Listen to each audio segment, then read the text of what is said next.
Hi, and welcome to real-time watercolor painting today. Still trying to get something happening with this painting here. Uh, thing that's most bothering me is the lack of clarity.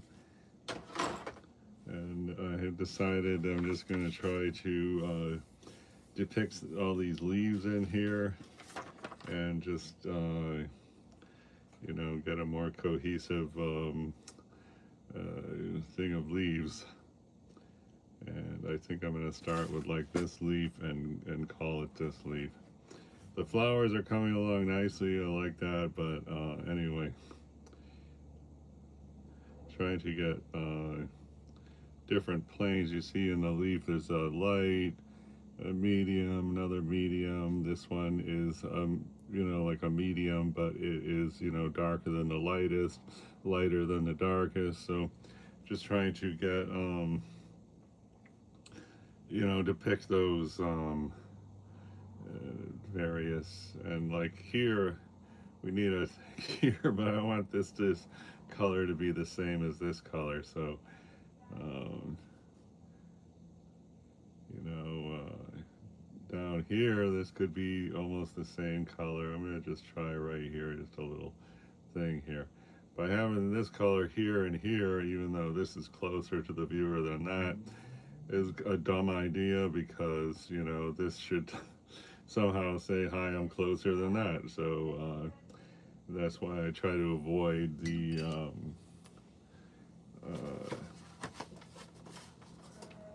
looking for that other painting I had going.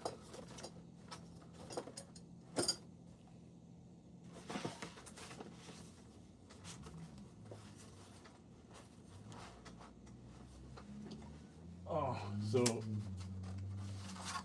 in this painting we're doing a lot of the greens, and this illustrates how we really don't want the same green here as here, because this is supposed to appear farther away from the viewer than here, and so by putting the same tonal value, the same color in both places, at a glance the same value is going to look the same distance away, and that way putting a dot up there and then some dots down here, technically, at a glance we're shrinking any kind of depth we have going.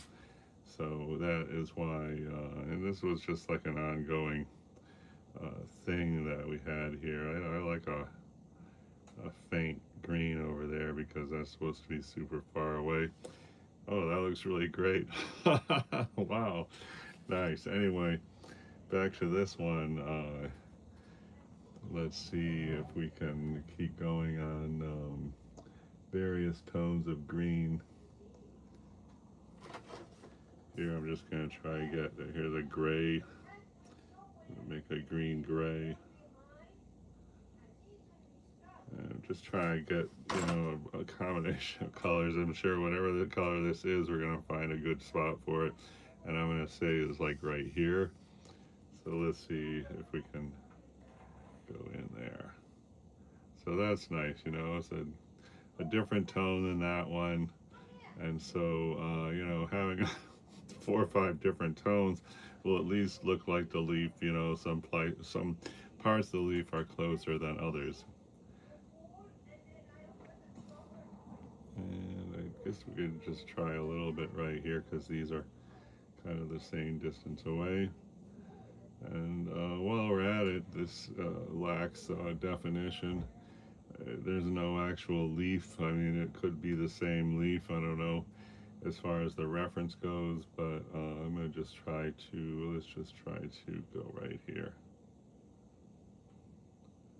So having this little contrast area where this is white and this is dark is going to pull this that leaf forward, and we get enough of those, then we can finish this mass of green leaves. And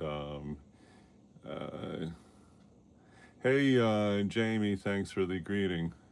Hello. Wow, 2 thumbs up. That's fantastic. Thanks so much, everyone. Wow. Okay. So yeah, we were trying to keep going on this. If you saw my other live stream, you'll see we've been working on this for like 2 weeks already. What started out, we were painting from life outside, and then ran out of time. Sun was going down. I forgot what happened, but anyway, now we're just trying to I'm trying to refine, and here I'm gonna say that's this leaf here. Let's see what we can do to let's try go right here.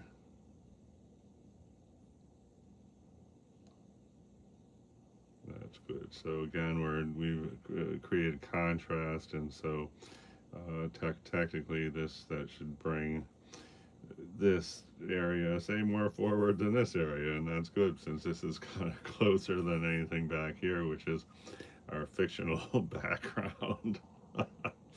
Okay, slow going. Let's try to see if we can't. I had another picture that I took of the leaves outside, but oh, here it is. So this is a bigger picture. I think that this picture is probably better as an inspiration. Anyway, so this leaf here should be that one there. I'm going to see if I can't tighten up the edge. So let's just try to go here. And that might be good, I don't know. And then here, let's try to get a curve. Okay.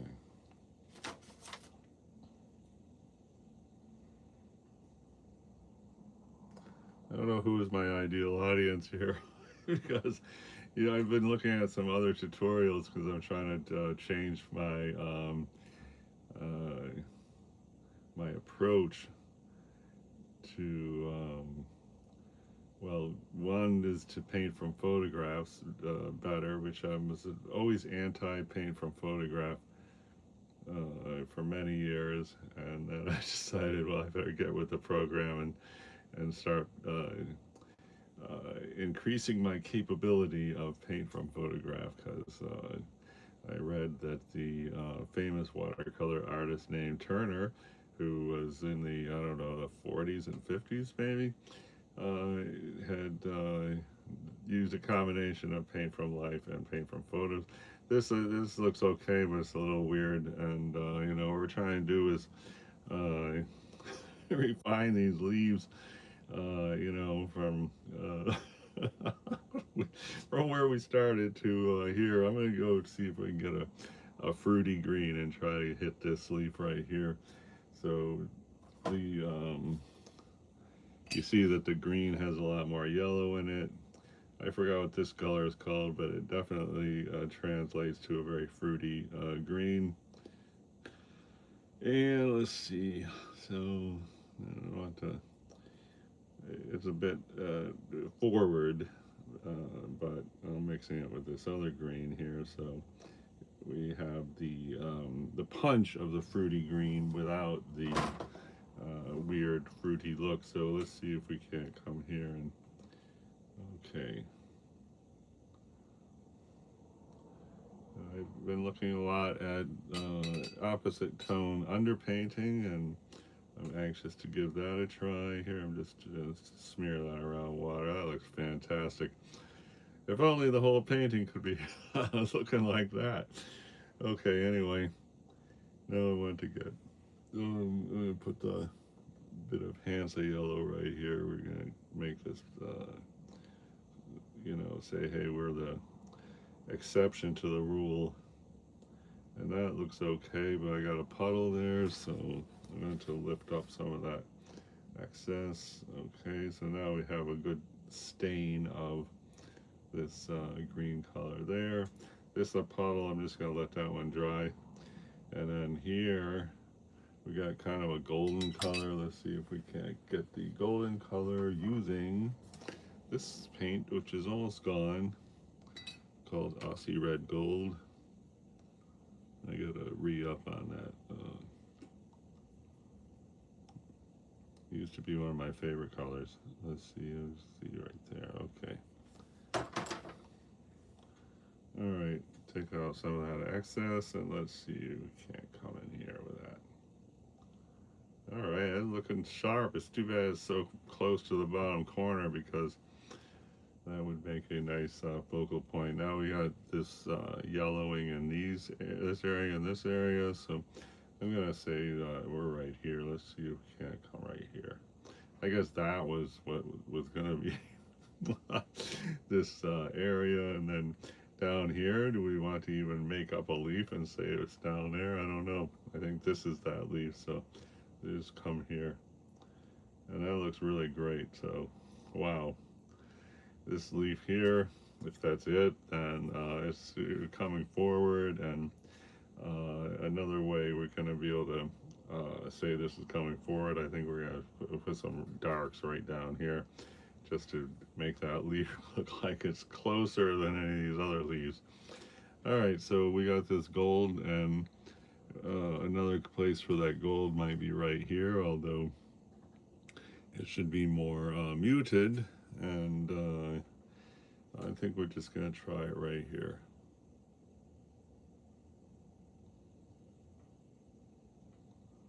Okay, and while there is, you know, a whole thing, a cluster of those leaves, we have actually got,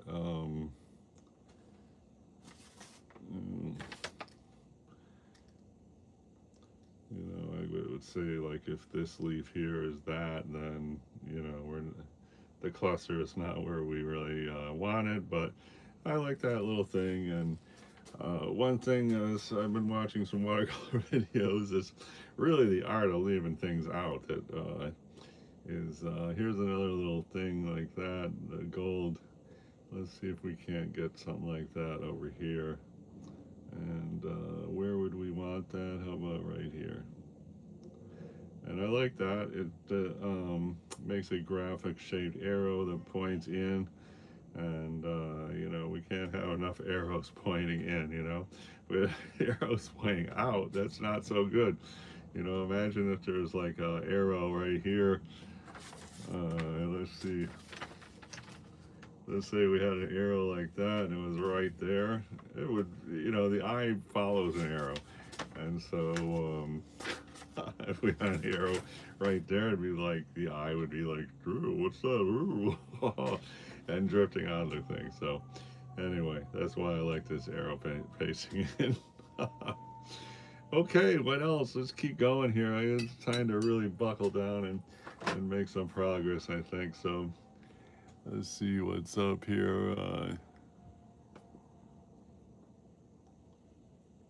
We are also working on this portrait, and really what I'm trying to do right now is a warm-up so we can jump back into that portrait. But I don't want to be jumping in there not warmed up. I got to be in the zone.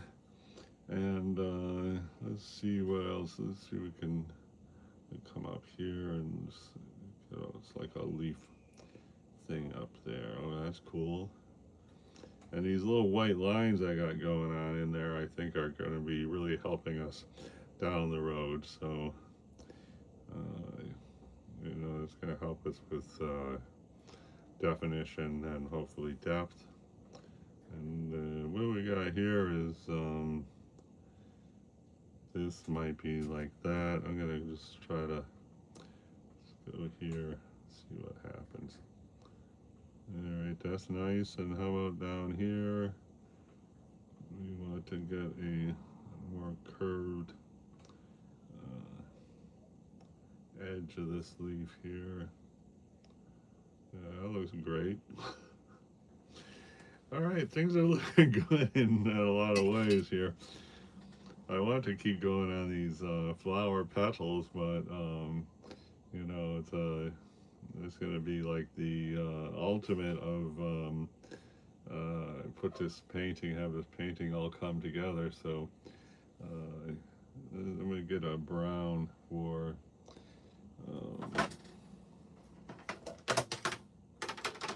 Okay. This is a mostly Primatex set I got that I like this brown here. Okay, let's see what kind of action we can get for a brown. So we're going to try and represent these browns that are around here. And so first up, let's try right here. And then over here, I want to go darker. I'm going to just mix in, I don't know why, this red stuff here. Let's see what happens. Oh yeah, that's nice. Okay, great.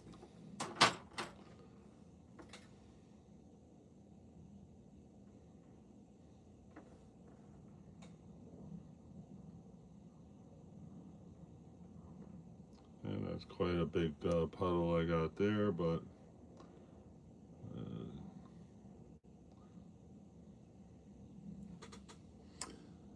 oh, this is the pole for an umbrella that's out there. I don't think we're painting that in. Speaking of leaving things out, so how about we come right here and try to make another layer right here.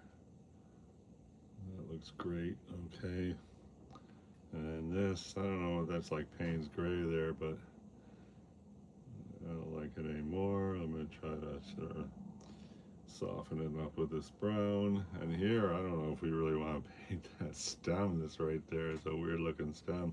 Possibly we should paint it. And over here, this, and we got a leaf there. I'm just going to come right here and make a little, this again is going to be an arrow shape that helps to bring the eye hopefully up that way. And it certainly does have a direction up, and away. And here, I'll just see about making that lighter. Wow, that looks great. I wonder if the same thing could happen here. Yes, indeed, that looks really good. A lot of depth right there. Nice. Okay. And what's up here? There should be another leaf there, I guess. And grab this green. This is kind of a weird fruity green, but let's see what happens. So yeah, that looks stupid. But you know, maybe that's an underpainting. We can let it pass. And then here, this is going to be that one thing which I really don't like this color whatsoever. And I'll use it anyway. I mean, it does look like it's close, and that area is, you know, definitely closer than anything up here, so I'll just leave it for now. Let's try get some here.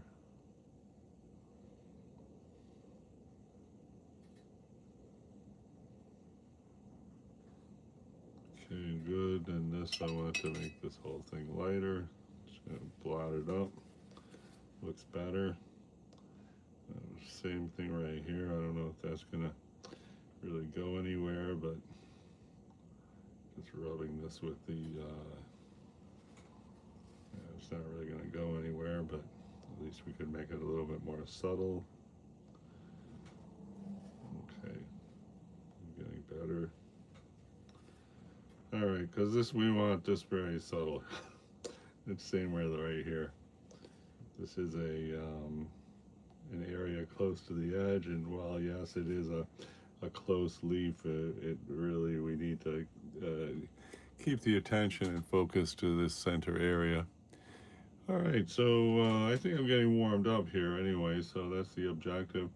And I guess I'm gonna say, look at all the accomplishments and move on to the portrait. So I'm going to take a 5-minute break, and then we'll be bouncing back with more real-time watercolor painting, portrait from photo. All right, see you everybody next time, and thanks a lot for stopping by today. And as we work on this thing, flower and leaves from the backyard, started out paint from life, and then Now it is paint from photograph. And so, okay, stop back later for as we hit this portrait. I'll be back in a couple of minutes.